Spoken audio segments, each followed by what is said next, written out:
Being able to pass very nicely is one of the most important attributes to have as a footballer. If you are watching this video, you obviously want to improve your passing skills. Passing and first touch is really connected attributes that you have to improve together. For you to actually pass the ball, or for you to have the ball to actually prepare yourself to pass, you have to receive the ball at some point.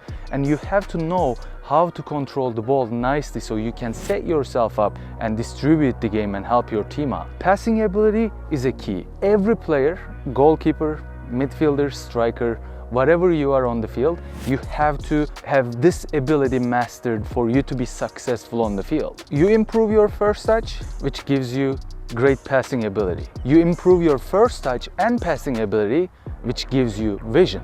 You have to know the basics first, and first touch and passing are the basics of football. Short passing or long passing.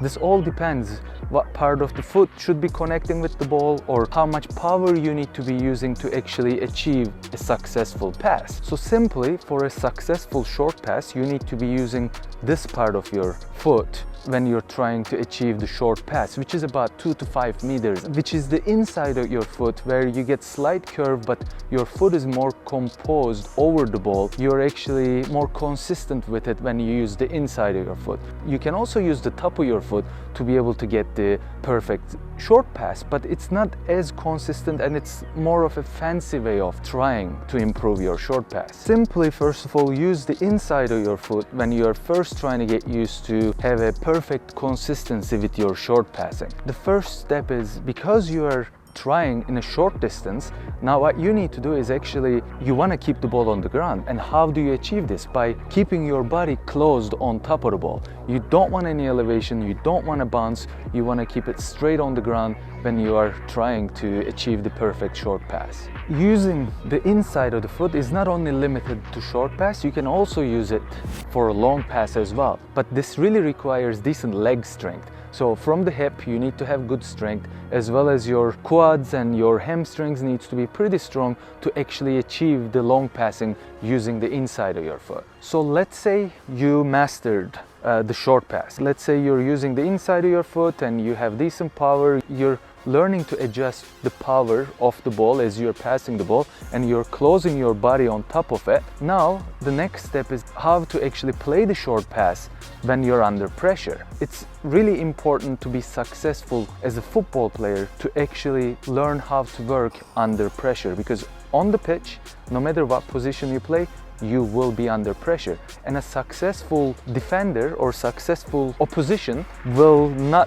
allow you to turn or pass very easily. So what they're gonna do is they're gonna actually pull you from your shirt or pull you from your shoulders or push you so you are off balance when you are passing these balls, because that's the reality of the game. You're gonna be under pressure. The other important thing is actually to adjust the speed of the ball when you're passing, whether it's a short pass or a long pass. When you are trying to achieve a successful short pass, you don't want the pass to be too weak, because it's more dangerous than actually being more powerful, because it's weak pass, the opposition could easily interrupt to actually counterattack your team, which could be very dangerous. So personally, if I was your coach, I would actually want ball to be overpowered and actually reach your teammate, rather than ball is short in the middle and opposition coming and grabbing quick. I'm not telling you to overpower it, you should perfectly power the ball. But if you were to deciding in between, or is it going to be too weak or too powerful, I'd go for more powerful side of it,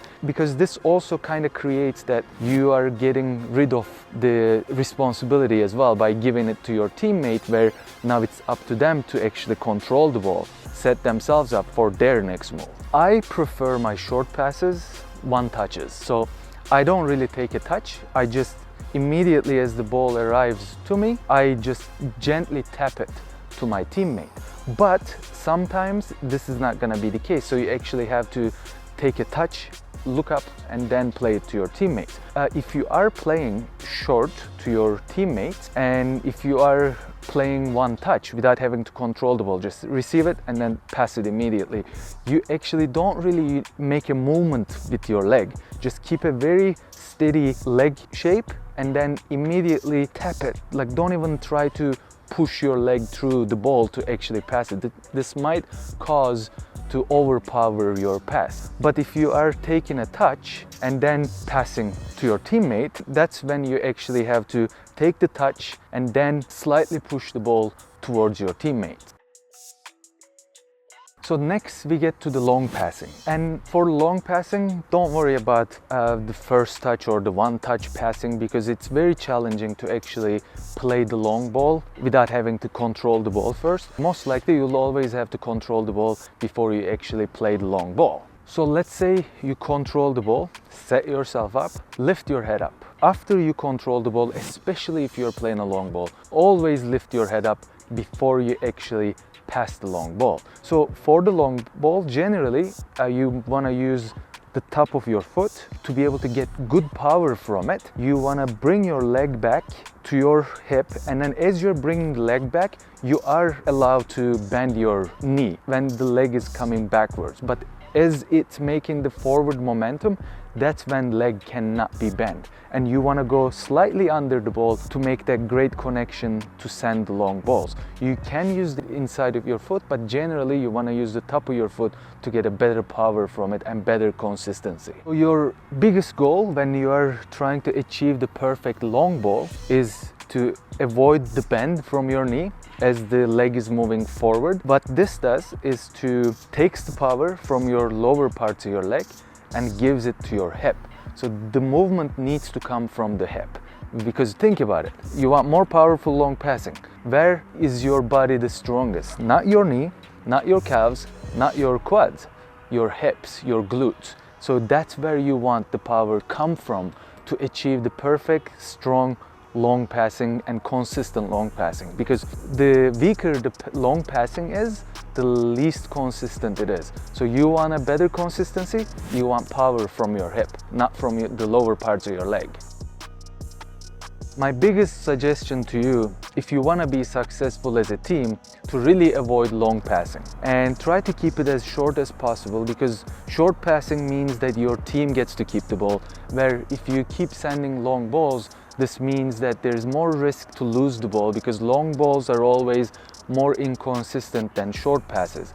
So that's why you want to keep the ball short as a team unless it's necessary to play the long balls. And passing, as I said at the beginning, a key to a successful football player. Just remember, ball is always faster than you. If you enjoyed this video, please drop a like, subscribe to my channel with the notifications on, and you can also find my playlist right over here, and you can find the first touch video right up there. You can become a member to my channel, where I can give you a one-on-one football education basically to bring you to the next level. Thanks for tuning in. I hope you enjoyed this video.